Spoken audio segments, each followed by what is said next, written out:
Welcome to Manhwa Recaps, spoilers ahead, watch out, and take care. Huge shout out, and a special thanks to my Patreon and channel members. This video is sponsored by myself.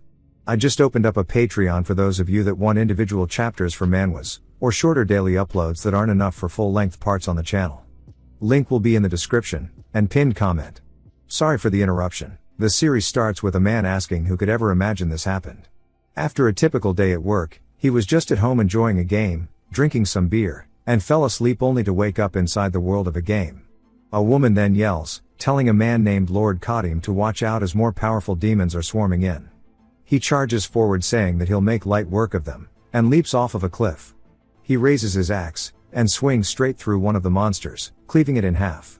He doesn't stop there as the sheer shockwave of his attack starts to disintegrate all the nearby monsters, turning them into literal meat crayons as they scatter their pieces along the ground. He stands there, in the crater of his destruction, slowly stands up saying, as expected of the demon realm, encountering a high-ranking demon right from the start is tough. That means the path to the archdemon is going to be harder than he thought, but that aside, he's definitely going to get an earful from Melissa. As 4 fireballs fly in, creating a massive wall of flame upon their detonation, she yells at Kadim saying that she told him not to charge out there on his own like that. This is the mage Melissa. A man grabs onto his blade, and draws it, saying now is not the time as he dashes forward in between 2 monsters. This is the hero Gale. He says that she can scold him after the battle as their priority are the monsters. Melissa says that Gale is too much of a hero, it's honestly annoying. The woman from earlier starts to pray, giving them buffs, saying that she's worried that Kadim is overexerting himself for their sake, and he needs to focus more on taking care of himself. As a monster leaps at her, it gets its brain smashed in, and a man tells her not to worry so much, and we learn her name is Cyril. She's the priestess, and the man talking to her is Gordon the priest. Gordon says that Kadim definitely has a plan of his own, and Cyril says she's probably just overthinking it. That they'll finish taking care of the monsters here, and go talk to Kadim. She says that sounds like a plan, and Kadim looks up upon the cliff watching Gale obliterate everything in his path. He explains that he is the vanguard of the hero's party destined to defeat the archdemon. So his goal is to clear a path for them. He is the great warrior of Attila, the god of struggle and wilderness, but also that's not all, as he is a possessor forced inside of this game. He explains that he's a support character in the game, the Mad Warrior. This gives real Samurai Jack vibes. The main story of the game was simple. A hero receives a revelation to slay the archdemon, gathers companions, and defeats him. Something everybody's heard a million times. Some might enjoy the idea of an adventure with these characters, but for a modern person who's never even killed a chicken before, this world was way too brutal. As he chugs a potion, we see him starting to swell up with energy as his unique trait Blood Berserker allows him to consume demons' blood, and get a special buff for a short duration. He starts to go into a trance slaying the monsters. He abandons his weapon at some point, and starts using his bare hands to rip them apart. He rips off the head of one of the demons, and starts consuming it, saying that he can finally say goodbye to this damn world, and wants to leave it as soon as he possibly can. He goes into a full-on slaughter, ripping apart everything in his path, saying that he needs to go faster, and faster, until he's standing atop a mountain of corpses laughing evilly. A female demon starts to approach him, then he grabs her by the throat, saying that he's going to devour every last one of them, and drink all of their blood, and use it as fuel for his path. A holy light starts to beam in on him as Cyril's words echo, telling him to snap out of it. When he comes to, what he sees is that the demon he's holding on to is actually none other than Melissa, whose neck he was crushing.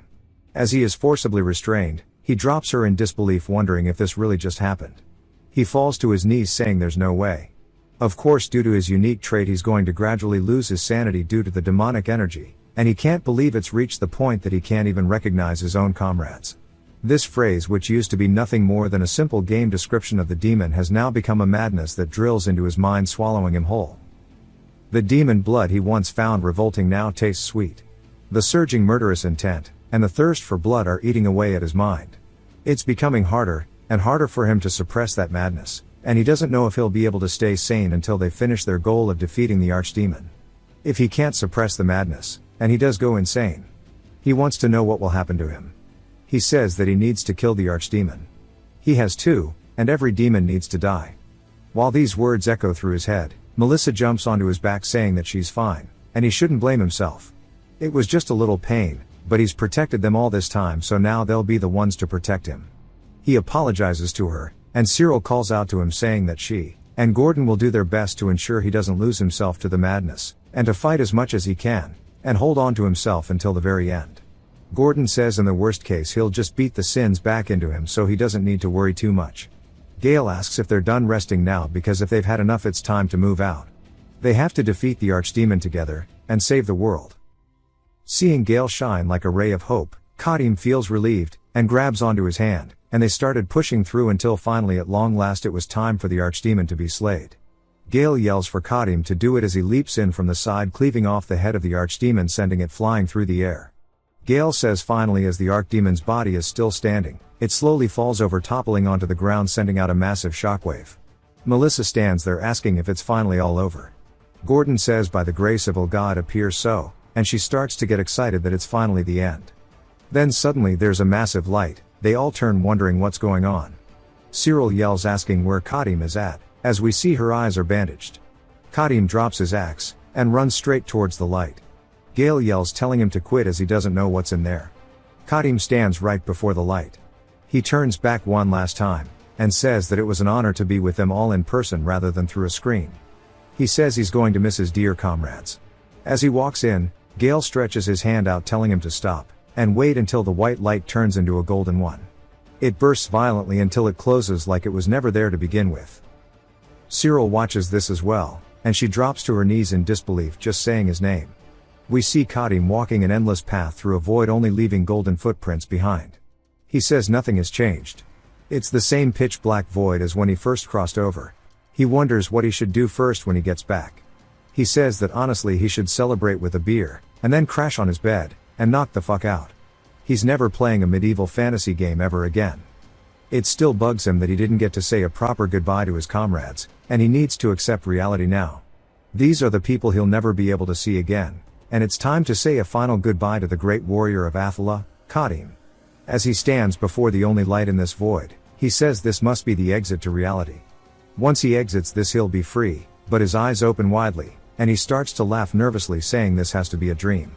As what he sees is a plus sign, and he starts to laugh maniacally, losing all sense of reasoning. As the light grows more, and more, his laughter starts to sound painful, as we see he is at New Game Plus, and it's time for him to run that shit back. We see him now walking with a group of prisoners being escorted. They all have their hands restricted, forced to follow the caravan leader. A man says that he's innocent. It was the baker's son who killed her. The other dude says that he only stole one bronze ring. He didn't even know that a silver necklace was in there. One of the guards tells the prisoners all to shut the fuck up. They're too scared to even look at him. He says that the trash sure is noisy today until one of the men tell him that he's truly innocent. The guard asks who he is. He says that he never sold any demonic byproducts, and someone planted them to frame him. He needs to meet the person who searched his bag. The guard stares at him saying that there's always something like that, framing an innocent person just to pad their own record. To think such a young kid is already doing this. In the end a paladin is a paladin no matter how young he is. However, if he messes up his head will be the one on the chopping block. The guard asks if he's really daring to doubt a paladin of Olga. He says of course not. The guard says that if he is truly innocent, he'll be released safely, and to return to his spot as he walks back. The guard says that it's a shame. Since a paladin personally made a move, he's not going to survive. Next time he should try to be born with a better status. Putting that peddler aside, as he stands in front of Kadim, they ask how they managed to catch that barbarian since he's massive. We see him toppling over literally everyone. Kadim stands there thinking about it, asking what happened. His body feels familiar, but the power he's built up before is now gone. It seems that the madness and guilt that ate away at his mind have vanished as well. According to the New Game Plus text, he must have restarted the game, but he still doesn't understand. Even in reality, the game never had this start. An old man then calls out to Kadim, and hands him an herb saying that if he chews on this, it'll make the trip less boring.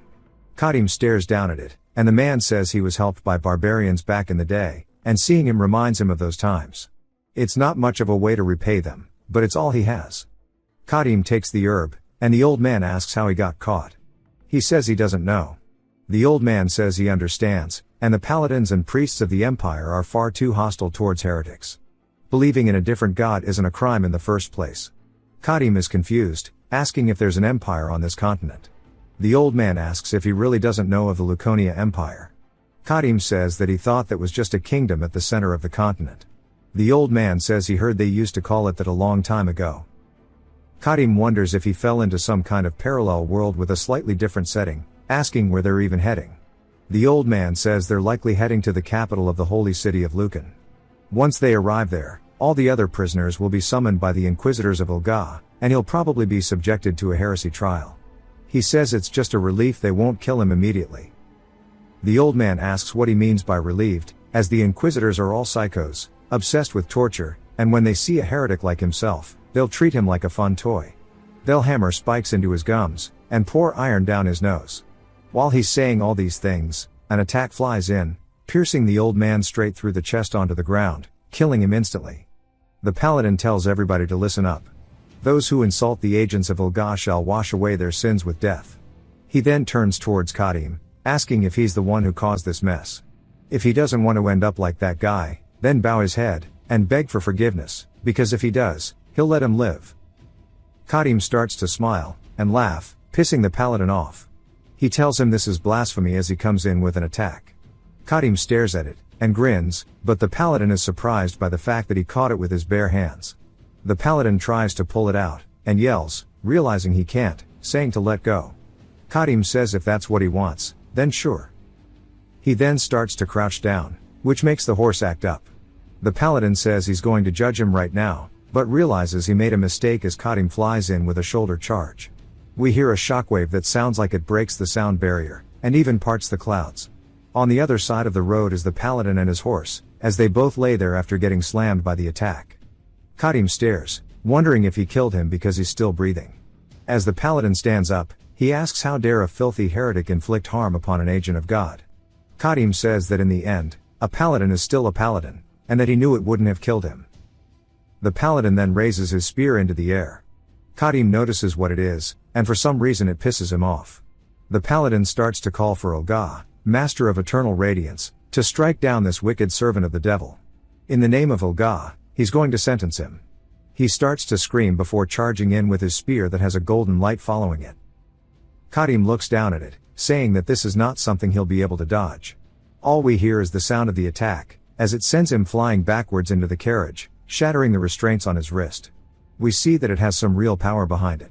Kadim reaches up towards his wound, and the paladin says that for him to still be alive after that attack, it seems that he's as thick-skinned as he is ugly. Kadim says even if his stats were reset, and only his unique trait of blood berserker remains, for him to struggle against a guy like this, he wouldn't be having this much trouble if there were even a lower tier demon around. He wonders how to get out of this situation before he starts to smell something, asking if the scent is what he thinks it is. The paladin approaches him, saying that he acknowledges his strength, but this is the end. And he can obtain forgiveness from Ulga through his death. The paladin then smells it too, saying this shit reeks, asking what it is. Kadim starts to laugh before standing back up, and the paladin asks what the hell he finds so funny. Kadim says that the god, Ulga whom they all worship has chosen him, and not some novice paladin, as he uses his bare hands to dig into the box on the wagon, and he pulls out a nasty-ass head. The paladin looks horrified.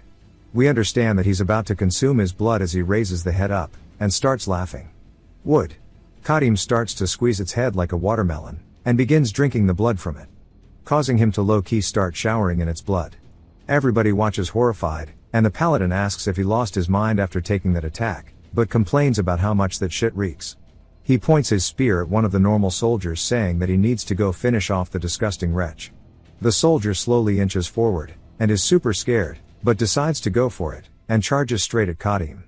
Kadim grabs him by the head, and then wipes his mouth from the blood, and lifts the dude into the air. The dude begs to be saved, but we see him squeezing the dude's head. The paladin looks horrified. And we learn it's because he popped it like a zit. As the dude's head just got turned into mist, Kadim says that it must have been a lower tier demon. It has no other special effects besides granting him strength reinforcement.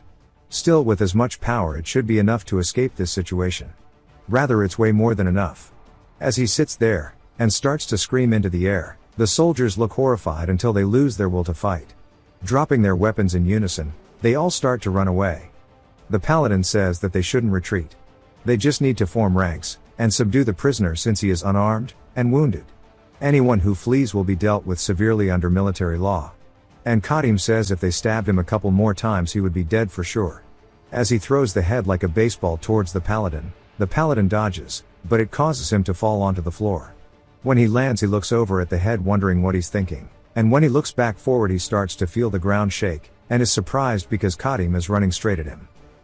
He stands back up, and once more starts to do his little chant for Olga to grant him power.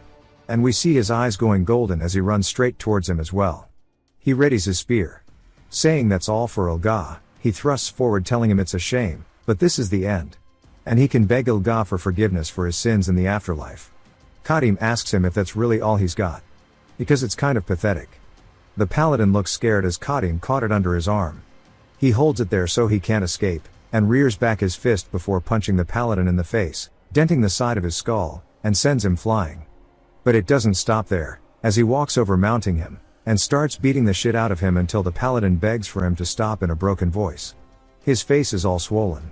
And he says that he was wrong begging for forgiveness. Kadim gets off of him as the guy says please, and he thanks him as he walks away. But in reality he tells him to just wait because he's going to have his revenge. He looks like one of those bad Botox surgeries. Awful makeover. A couple minutes go by, and he's still sitting there trying to catch his breath saying that he'll surely have his revenge until he hears a strange sound. And it's none other than his spear dragging along the dirt as Kadim is walking back. He stands over him which surprises him. As the paladin begins to cry he realizes that he is cooked. And Kadim says that if he's still praying to his god in this situation he'll send him to the afterlife so he can be with him. The paladin tries to tell him to wait. But of course Kadim doesn't care, and stabs him straight through the chest, killing him. He then looks around spotting some soldiers who were still watching from far back. And once he meets their gaze they begin running away. He says that this is a lesson he learned from the first playthrough. As he picks up a spear the soldiers who were running turn back wondering if they're safe since they made it pretty far. Of course that's not the case as every single one of them start getting impaled by spears that Kadim is throwing saying that he will no longer leave any loose ends.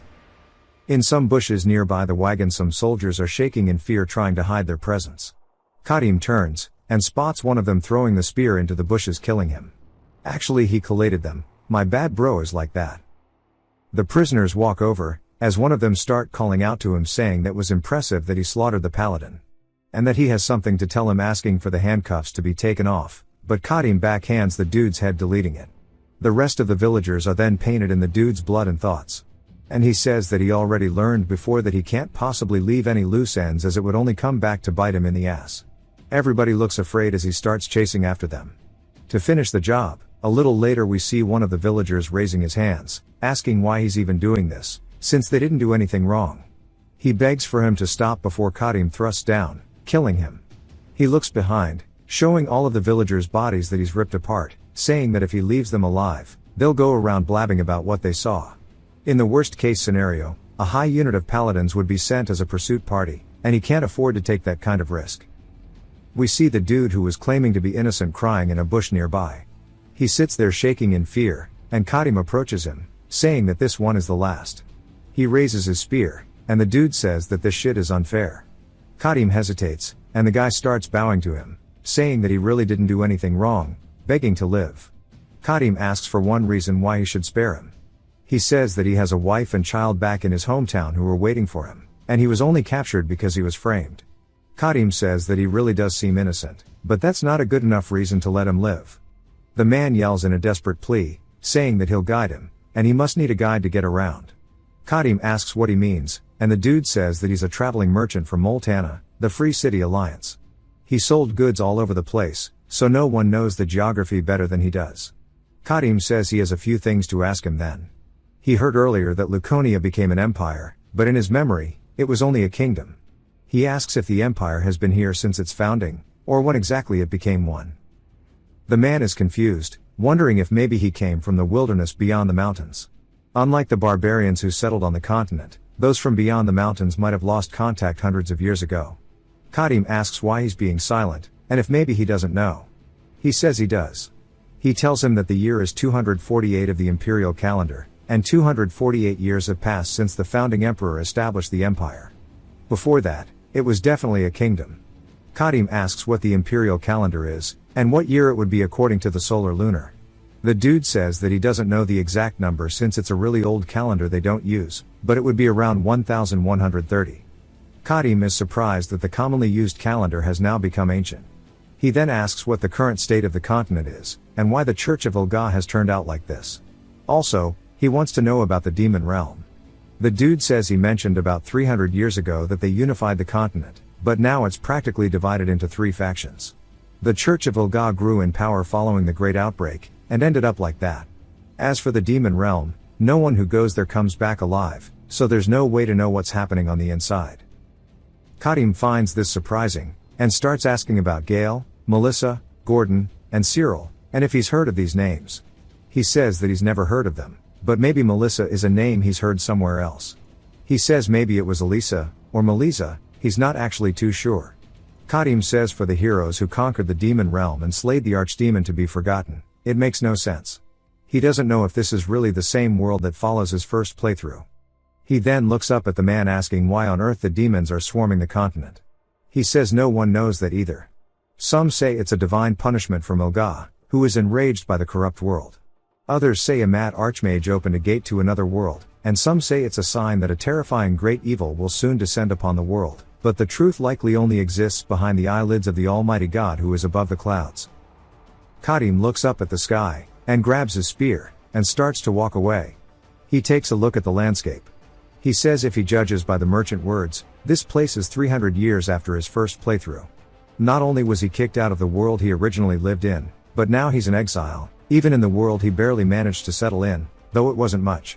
The knowledge in his head has become hundreds of years out of date, and the comrades he just partied with are already a handful of dust in this era. He doesn't even know if there's a reason to continue living like this, repeating his endless slaughter, and suppressing his madness by drinking the blood of demons. There's not even a guarantee that he can return to reality when he reaches the ending again.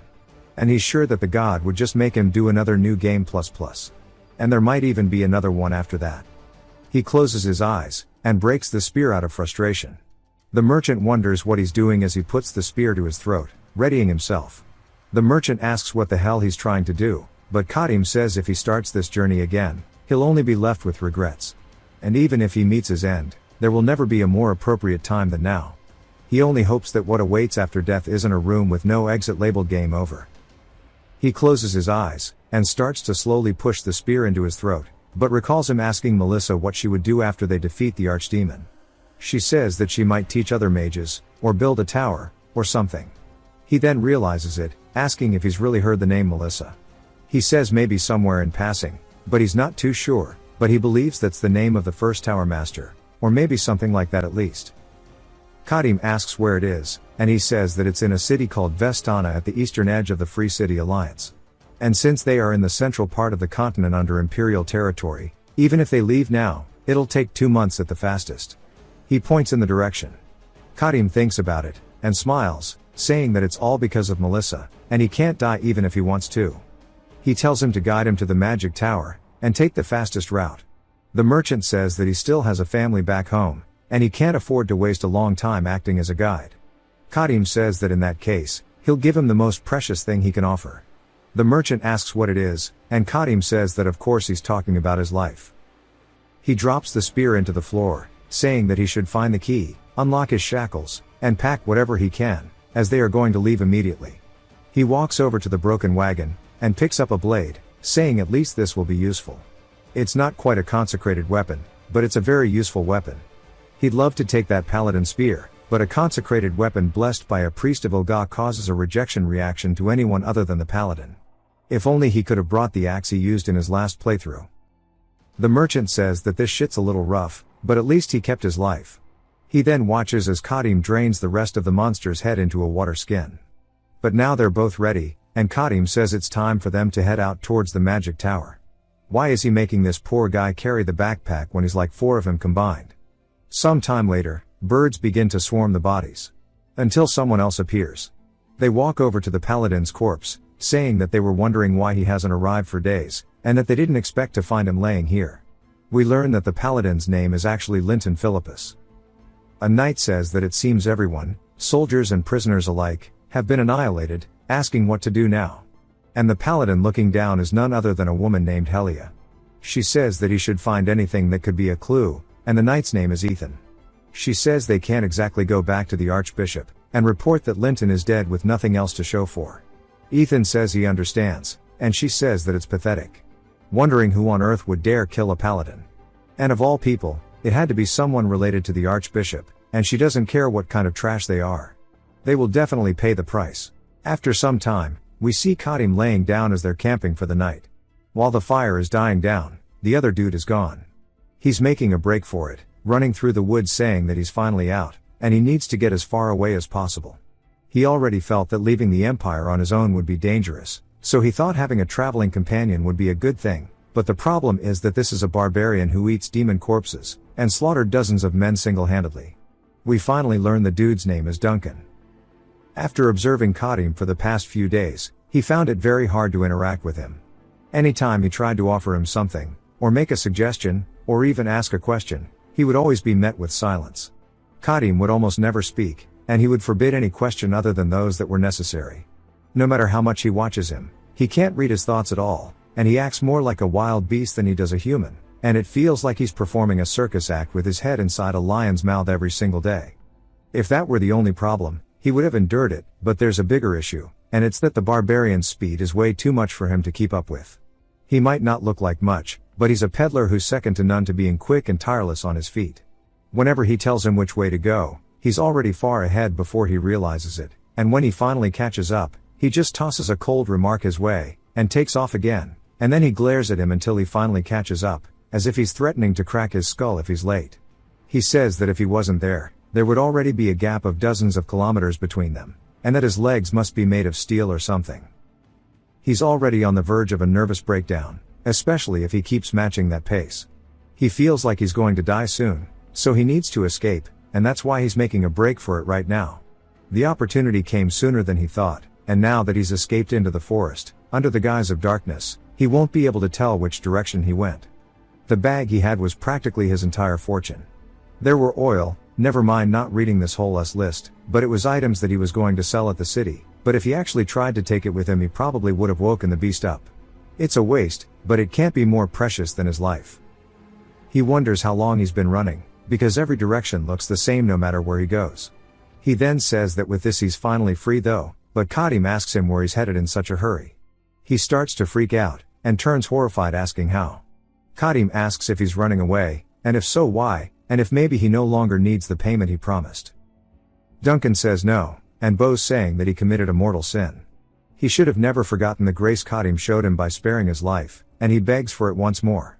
Kadim says that what he wants is not an apology, but the reason, and if that reason isn't fixed he's just going to run away again. He wants him to explain why he ran away. He says the thing is he's just too fast for him to keep up with. He felt like if he kept trying to match that speed he'd eventually collapse, and die, and he accepts himself saying that this is probably the end for him. Kadim stares at him before telling him that it's time to head back, and from now on he'll walk slower. As they make their way back towards the camp, Duncan stands there dumbfounded. Kadim rekindles the fire as Duncan lays down. In the middle of his sleep he starts having a nightmare about Kadim.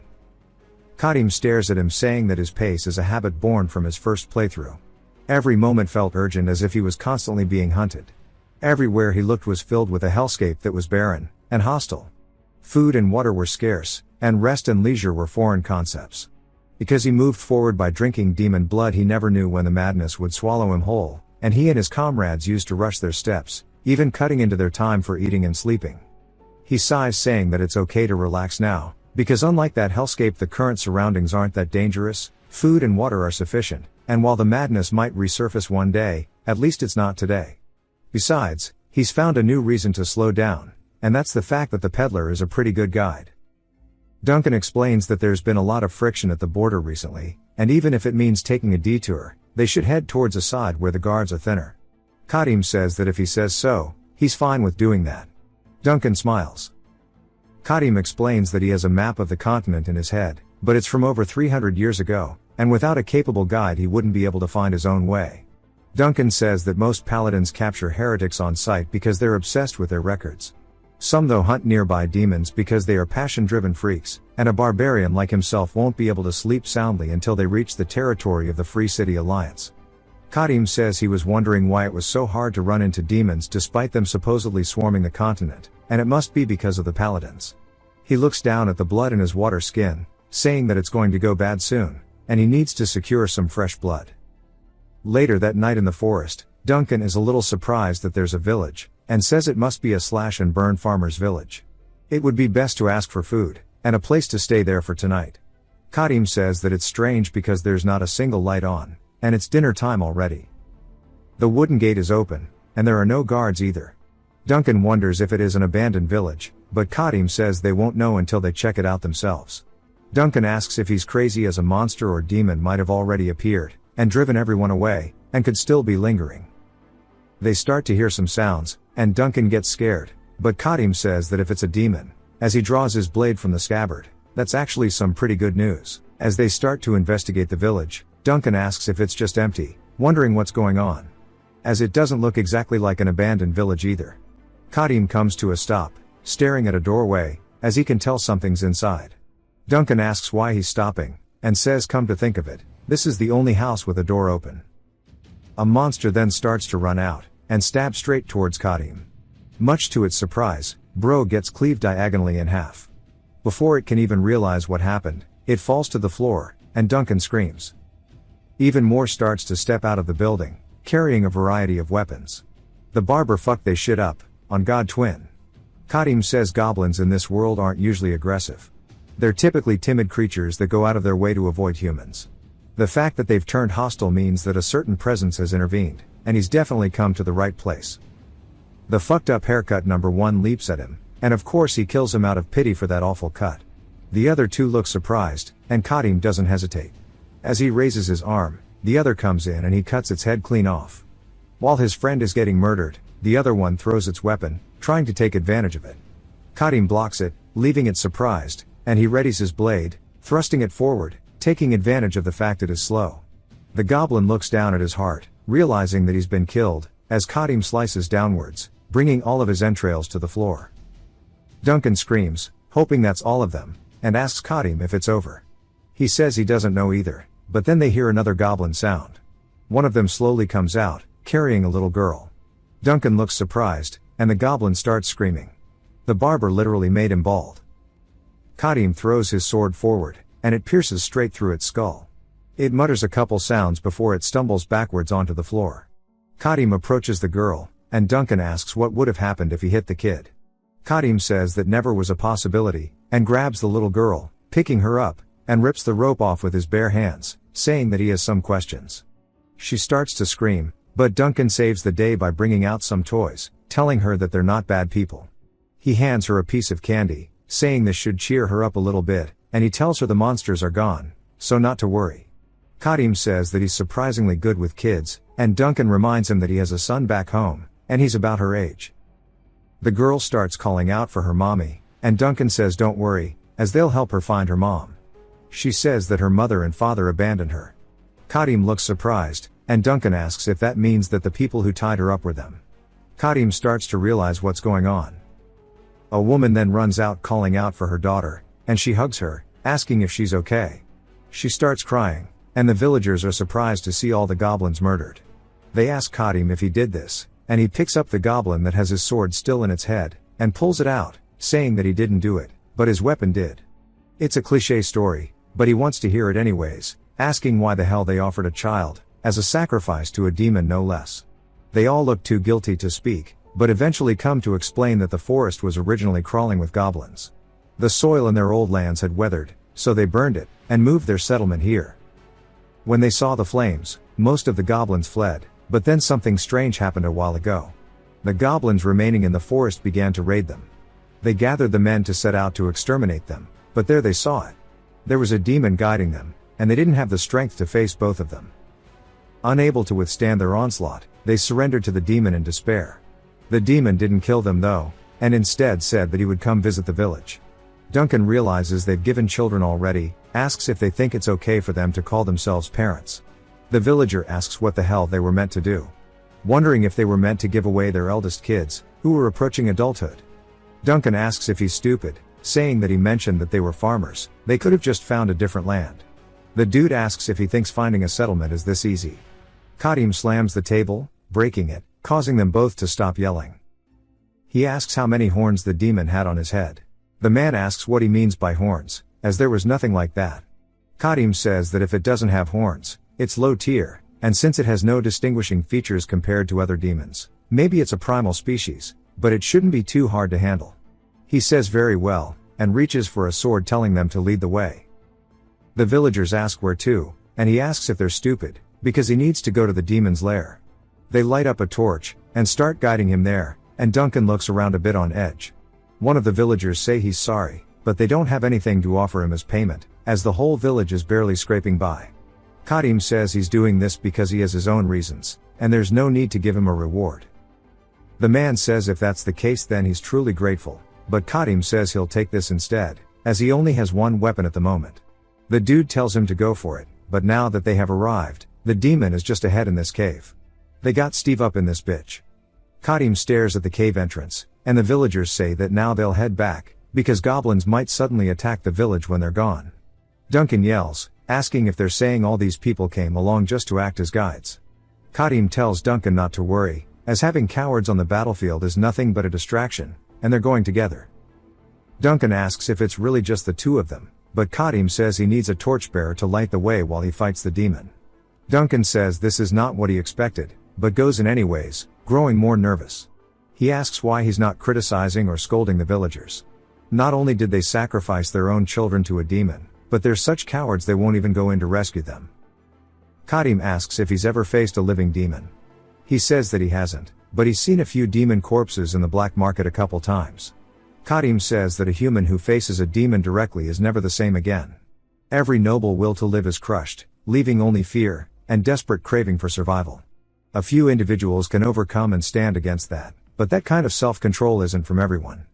Duncan asks how they could still sacrifice their own children, as even beasts know the value of their young. Kadim says sometimes one must wade through the mire, and swallow filth just to stay alive. It was a choice they made for their own survival, and he cannot simply condemn them, and based on their excuse they had no choice. Duncan says that still, from the child's perspective, it's as if the whole world has abandoned them.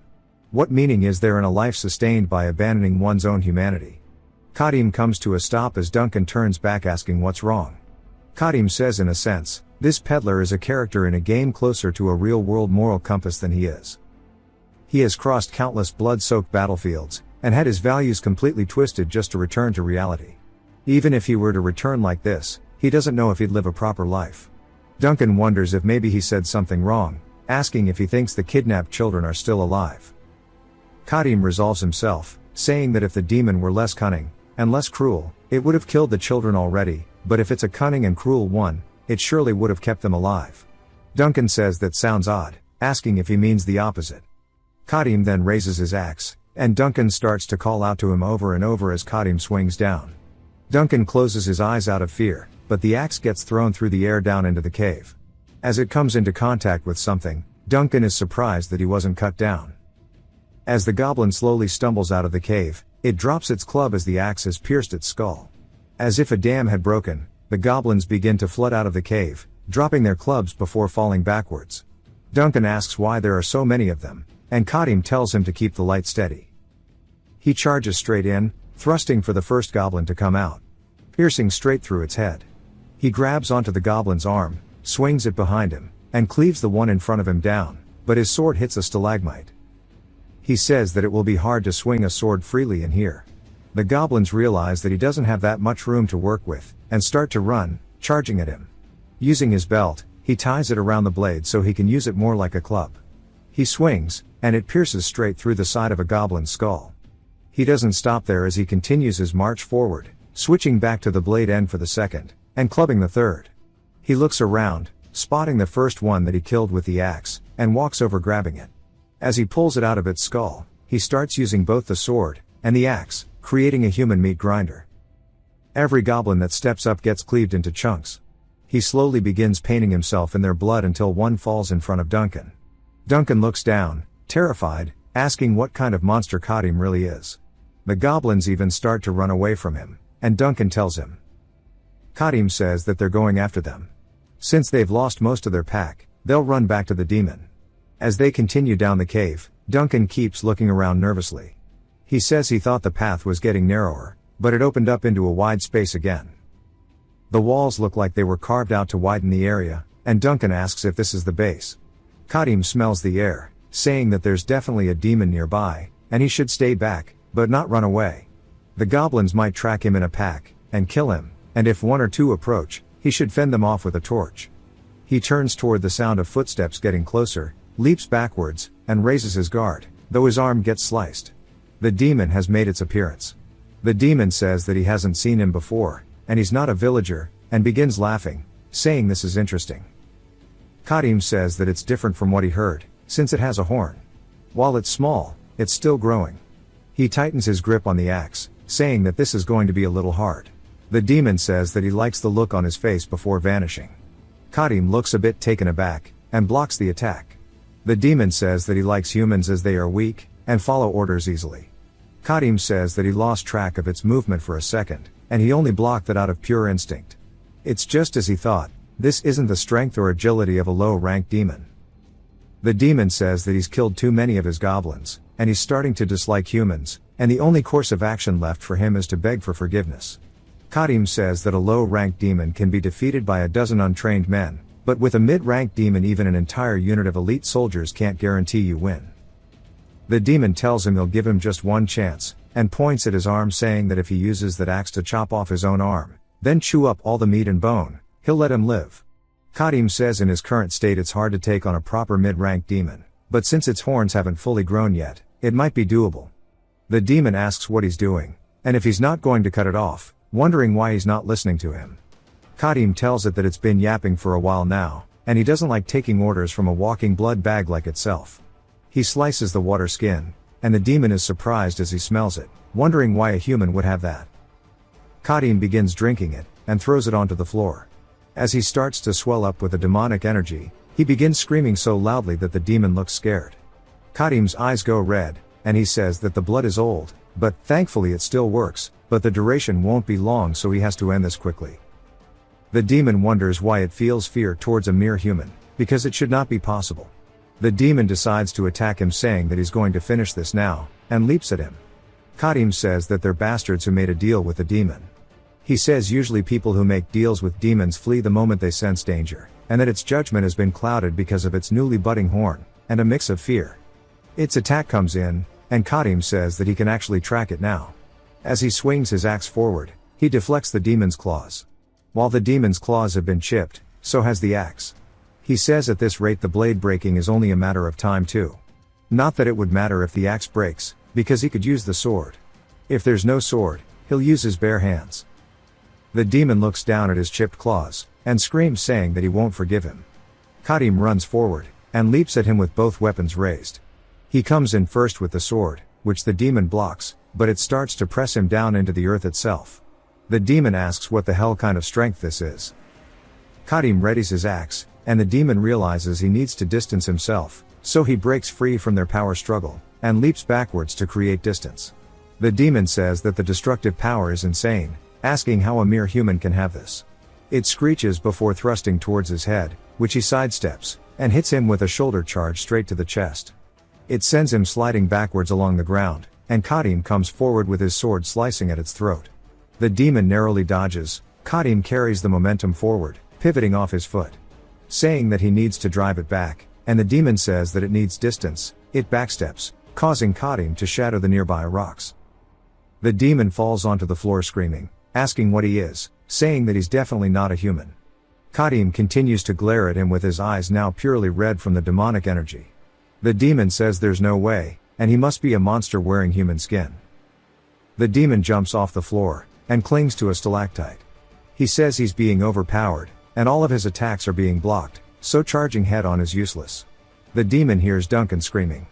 Duncan yells saying that they need to stay back unless they want another taste of fire, telling them it's hot. The demon realizes that it's because of the fire, and if he can get rid of that, he'll have a chance. As he starts treating the stalactites like a jungle gym, he's moving toward Duncan, and Kadim realizes it too.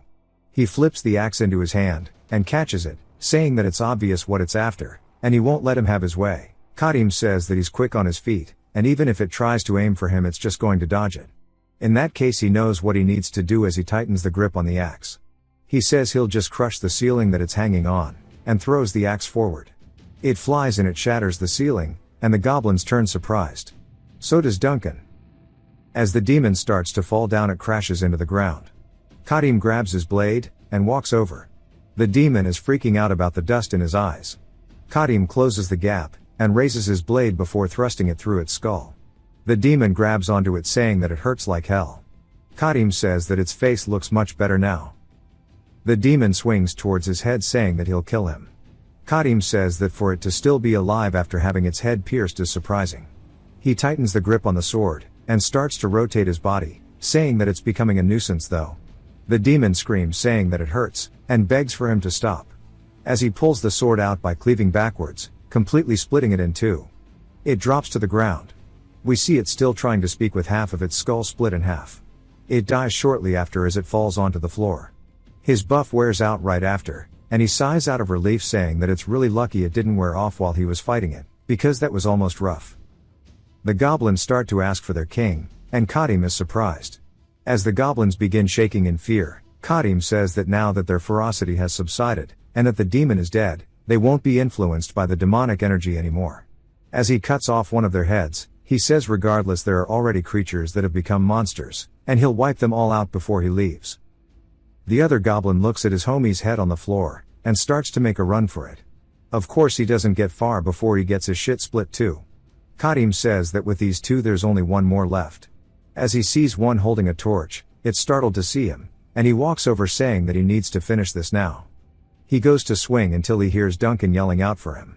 He stops just shy Duncan's head, and is surprised. Duncan is shaking in fear, and slowly opens his eyes, looking at the blade in front of him. Kadim can't believe himself. Duncan asks if he's okay, and Kadim apologizes. He says it was dark, and he couldn't see well, and the children are likely further inside. So they should finish off the remaining goblins, and take the children back. Duncan says he understands. Kadim carries the demon further into the cave. Some time later out in the village, everybody's screaming about the kids being back, and everybody's hugging them, but the kids look like they went through literal hell. They begin thanking Kadim, asking if that thing on his shoulder is really the demon.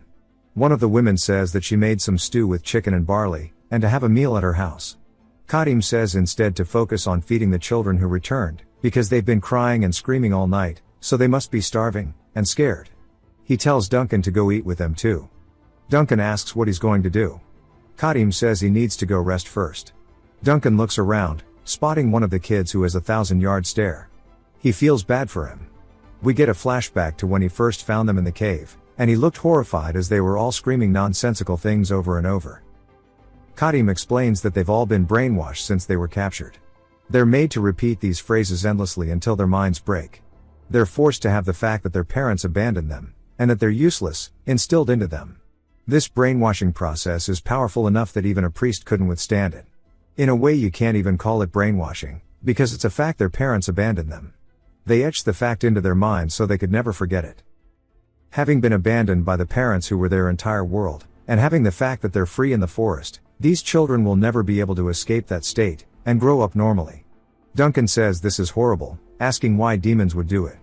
Kadim tells him that's because it's a demon's nature. Human suffering and despair are great sources of nourishment for them.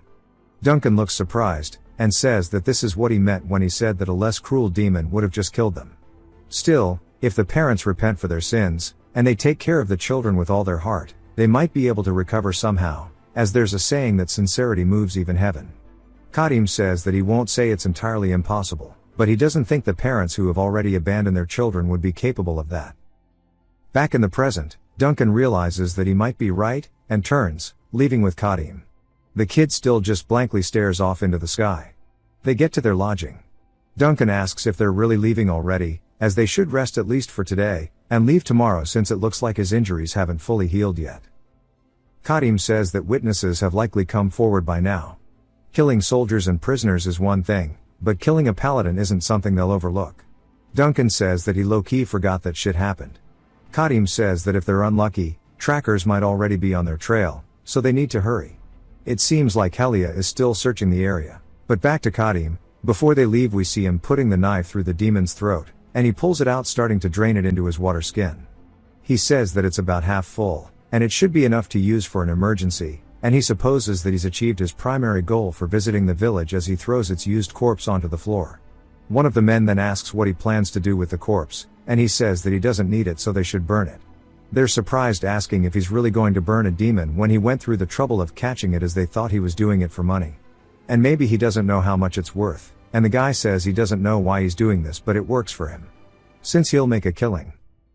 Karim can tell they are acting weird, saying that if they don't burn it now and just leave it, the scent of blood will spread, and if monsters catch that scent, and feast on a demon's corpse, they'll turn it into demonic beasts. Unless they're looking for another raid of frenzied goblins, they should burn it. The guy tries to play it off, and starts dragging the body away, saying that they'll burn it immediately. The girl from earlier who offered him stew walks over, saying that it's not much, but as a token for saving the children of the village, they gathered some items that he might find useful. It's boots, some pouches, and a belt. Karim says he'll make good use of them, and after he puts all the new drip on, he says that it's actually pretty decent, and it's time for them to head out immediately. The mark on his chest begins to ache, and he says that his body's recovery rate is insane, and the wounds he got from the demon are already scabbing over, yet the wound from the paladin hasn't healed after 10 days, and that the consecrated weapon really is just different. But back to the dead paladin, Ethan calls out to Helia, saying that they've searched everywhere, but there's not a single clue. She says that they shouldn't just look at the scene, they need to try to deduce the culprit's intentions. Once even the villagers were slaughtered, it wasn't for a rescue, and there are no signs of the soldiers' equipment being stolen either. But also, why was the demon's corpse butchered like that? Making her wonder what kind of unholy group would do such a thing. Ethan asks if she has someone in mind on who it could be, and she calls him an idiot, saying that she's talking about spirits, and he can use that theory as a base to find clues. Then flames him, saying there's a reason he hasn't moved past the paladin rank despite it being so long since his ordination. Ethan gets annoyed, saying that she doesn't even know herself, and calls her arrogant, but it's not like he can talk back. She's an arch-paladin, and we learn her last name is Munal. She is not just any arch-paladin, but the one who rose through subjugating 20 demons single-handedly. She's the youngest arch-paladin in the Empire, but her personality is straight dog shit. Though she's really strong, and her skills are the real deal, he still finds it frustrating. Regardless, he's no match for her. Helia says that it can't be helped, and that he needs to take out the holy relic the Archbishop gave them. He asks if she means Damien's twin mirrors, and to reconsider it as it hasn't been 10 years since the other mirror broke. We learn that they are a pair of holy relics where each mirror can reflect scenes of the future and the past. The one that saw the future shattered after projecting the image of a horrendously powerful being, leaving only the one that sees the past. Helia yells, asking who said anything about breaking it. This was given to them specifically to use when a search hits a dead end, asking if he would rather report to the Archbishop himself that he has no idea how his nephew died. She sighs, telling him to stop worrying about it, because unless it reflects something like an archdemon, there's no way it will break. He hands it to her, and she kneels down on the ground as it begins to shine a bright light. They see Karim drinking the blood, and literally everything that happened to the paladin and all the prisoners. Ethan asks what the hell this is. For some reason the afterimage of Karim glares upwards, and the mirror shatters. They're both surprised by this, and Ethan says that this is impossible for a mirror that wouldn't break unless it captured an archdemon to shatter. This means that it reflected a being equivalent to one. He asks what kind of monstrosity that is, and says they need to return to the holy city and report it immediately. She asks why they would go back now that the culprit has been revealed. They must continue their search. She draws her blade, and swings it forward, saying that it's nothing more than a demon wearing human skin, and she'll execute him with her own hands. Back to Karim and Duncan. Duncan is dipping his own water skin into the river. He says that for them to live their lives unable to trust or love anyone, eventually becoming madmen, he is talking about the children who are losing their minds, not Karim, which is ironic, but says maybe because of his own son back home. He shakes his head, saying that if he wants to make it back to see his family, he needs to pull himself together. He can't keep acting like this if he's going to stay on the barbarians' good side. He makes it back to the camp, telling him that he's sorry for having made him wait, and he'll get dinner ready quickly. He wonders why he's laying down already, and is surprised to see him shivering. He asks what's wrong, asking how someone who could tear apart demons so easily could be in pain like this. He looks at the wound on his chest, asking why it is acting up all of a sudden. Karim says he should have realized sooner that the consecrated weapon must have had a blessing that deals fatal damage to demons. Normally it wouldn't affect a human, but he's a berserker who gains power through demon blood. While the demon blood is in his system, he has no choice but to be affected by it. Duncan says that he knew it, they shouldn't have moved today, and they should have rested in the village. Kadim says this isn't the kind of wound that heals with more rest. More importantly, he wants to know what the phase of the moon was yesterday. Duncan says that it was a waning crescent moon if his memory is correct. Kadim says that this is good, and thank God he didn't miss the timing, because if it's tonight then he knows what it means. Off in the woods they hear multiple wolves howling. Duncan gets scared as they look into the woods, seeing nothing but eyes peering back at them. A wolf slowly steps up. Duncan says they are called blade wolves. Kadim sighs, and grabs both of his weapons, the axe, and the sword, telling him to stay back. Duncan asks what he's going to do with his body like that. Kadim says this damn world just won't leave him alone. He calls out to all of the dogs, saying they should have picked a better time for their visit. The wolves begin snarling, and Kadim begins panting. They slowly walk forward before the first one takes the charge. Kadim throws his axe forward, hitting its side, causing it to fly backwards.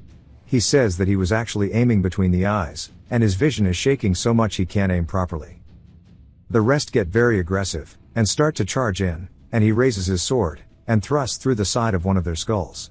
He follows through, killing another one to his side. Due to him being sluggish, it allows one of the wolves to bite his arm. He rears back his fist, and comes in hitting it in the head while another leaps at him from behind. He realizes it, turning, and hits it with the back fist, but then he gets bit on his leg. Realizing he is taking too many injuries, he stabs down, killing it.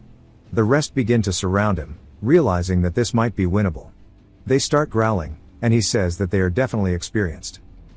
They are reorganizing their ranks the moment they saw the first few get taken down, and on top of that there are too many of them. If his body were in top shape it'd be no problem, but he doesn't know how much longer he can hold back like this. He then hears Duncan screaming, and turns, seeing him trying to scare them off with fire. He says in his current state drinking this is no different from swallowing poison, but it's not like he has a choice.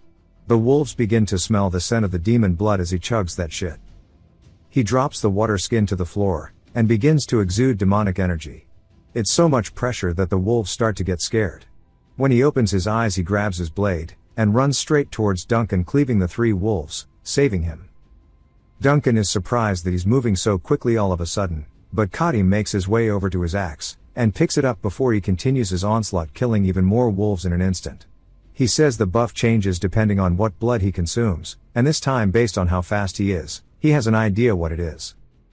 As two wolves leap at him he starts to bob side to side, saying that it's actually the agility enhancement, and that's why he's so quick. That demon was a pain in the ass with how quick it was, and he thought this would probably be the effect. The other wolves begin running away, and Duncan tells him that they're actually leaving, but Kadim says that's not the case. He sees a giant white paw, and hears the sound of heavy footsteps, and a much deeper growl than before as the alpha wolf appears. Duncan tells him that one looks weird as he's twice as big as the others. Kadim says this is the pack leader, and this is bad since his buff is already wearing off. He's surprised by how fast it is as he dodges backwards. It shatters the floor where he was standing. He says this power is crazy, and it must be trying to crush him with weight. Then he starts to feel sudden pains in his chest, causing him to lose grip of his weapons as they fall out of his hands. He drops to the floor. Duncan yells asking if he's okay, and tells him to snap out of it because the wolf is right there. Kadim grabs onto his chest in severe pain as the pack leader gets closer. He says that the condition should have been met by now, asking if it's not time. Duncan asks why he's looking at the moon, because the enemies are in front of them, not in the sky. Kadim is surprised, saying that it's finally here. We see his eyes turn golden. He says at midnight on a night when the moon is completely hidden in its face, as he slaps his sword into the ground. He starts to call out for Athala, the undefeated master of all weapons, telling Athala to place their blade into his hands, and bless him who thirsts for battle. Let him quench his parched throat with the blood of his enemies, and now that the eye watching over the earth is closed he will discard Athala's name onto this blade. It begins to shine a golden color. Even the wolf is surprised. Duncan asks what the hell is going on as a golden aura starts to spread out from Kadim. Athala asks what name he shall grant this blade. He says it's been a while, and that resonance of will he felt during his first playthrough is comforting. The name he shall grant this blade is none other than Mosquito. As his eyes are completely golden now he looks down at the sword as a red sigil starts to appear on the blade itself, imprinting it. It also mentions a unique trait of the one who discards names. The pack leader then leaps at Kadim, and Duncan screams telling him to watch out before he pulls the blade out of the floor, and slices across its throat. The wolf lands ready to start round 2. A status window appears, saying the special effect activates, as on the blade we see a red mist starting to emanate from it.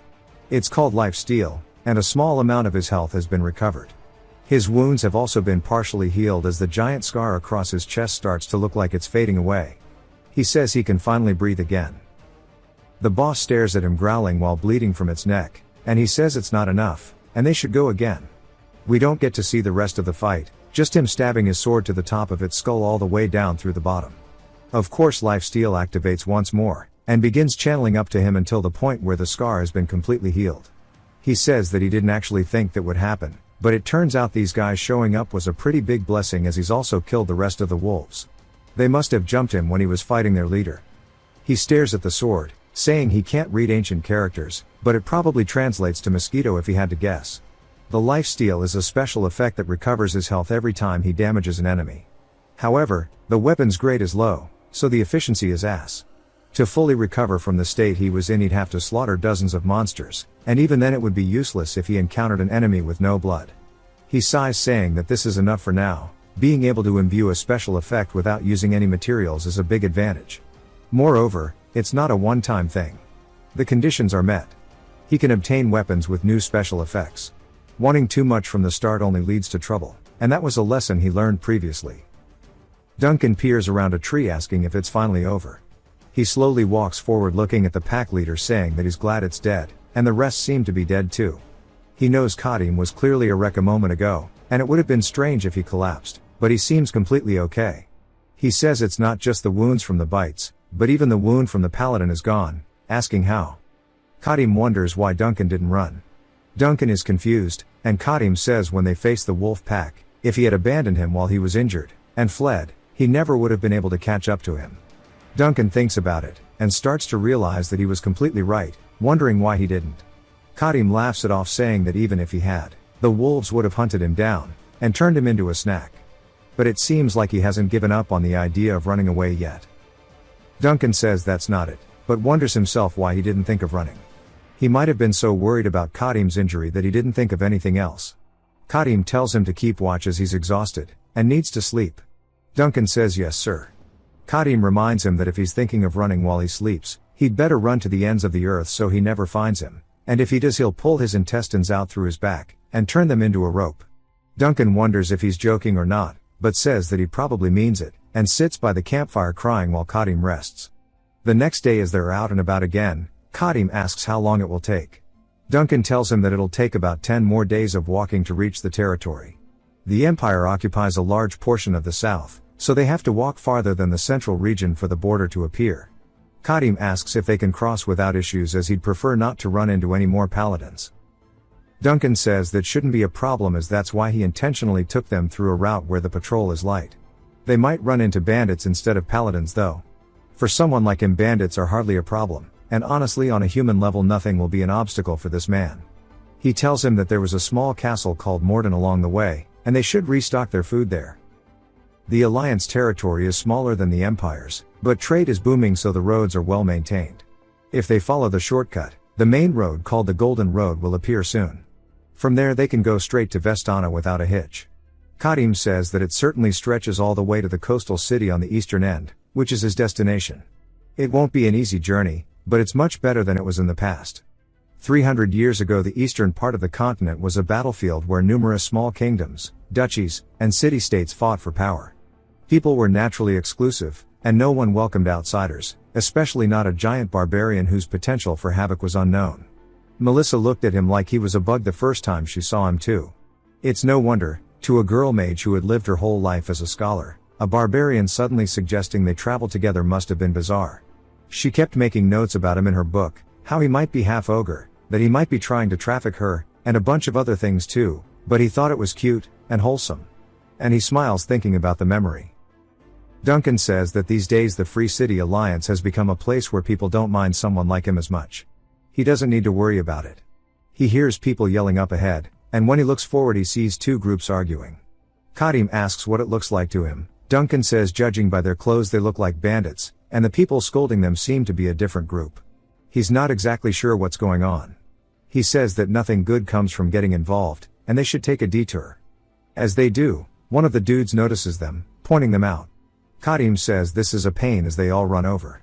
He pulls out both of his weapons ready for a fight. As they continue running in, he looks up ready as one of the men's eyes start to glow golden. He pulls his hands out, and he and his homie tell them all to see. He told them all that Aegon's raging horn would come, and they should try fighting with him now as he is right here in the flesh. As they see the other dudes running away, they start laughing at them. Kadim asks what the hell just happened. But they ignore him. Kadim tells them he'll only ask once more, wanting to know what just happened. They apologize, thanking him for coming to help them, and once more call him Aegon's raging horn. Kadim sighs, saying that he's not whatever that is, and he has no intention of helping them. But he has a long way to go, so get lost. They're confused, asking if he's really not Aegon's raging horn. They look at each other blankly. They then draw their blades, asking who the hell he is to suddenly pop out, and confuse them, and if he's a nobody then he should die. Duncan wonders if their heads are empty. If you've watched till the end, comment, cookie, to let me know. Thanks to my Patreon members. Subscribe for more videos like this, leave a like or a comment to help the channel out. Thanks for watching.